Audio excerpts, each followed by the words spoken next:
Hi, it's Jess, the lady that talks about grieving out loud and healing out loud because that's the key. In my last video, I talked about the different stages of grief, and I said I wanted to talk a little bit more about anger. And I made it pretty clear that I was never angry at James. I'm still not angry at James. But my anger, I can point in a couple of different places. Number one, is myself. And that's because I worked in the mental health field. I knew what questions to ask. I knew how to get him help, and the help I did get him didn't help. And one of my biggest regrets is not finding him a psychiatrist. In fact, I took him to his primary care doctor who, when I said how depressed James was and I felt like he needed to be on some medication, he looked at me and he was like, "Are you a single mom?" What the hell did that have to do with anything? No, I wasn't a single mom. I was just dealing with it on my own.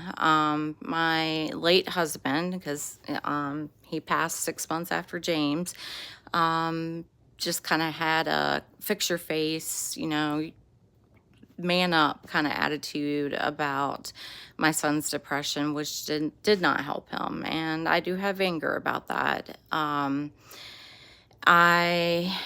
My biggest anger is around the fact that my husband pulled out a locked up gun and loaded it and put it in his nightstand and told both my children where it was, but nobody told me. And if they had, then I would have handled that very, very quickly.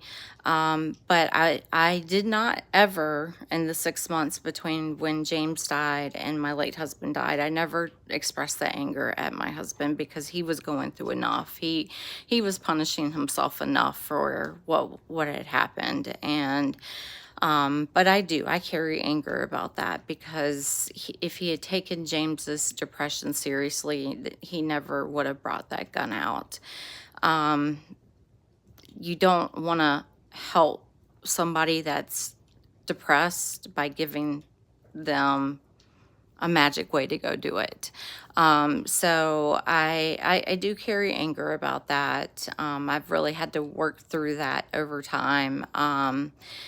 And the truth is, even if my husband hadn't done that, James may still have taken his own life anyway.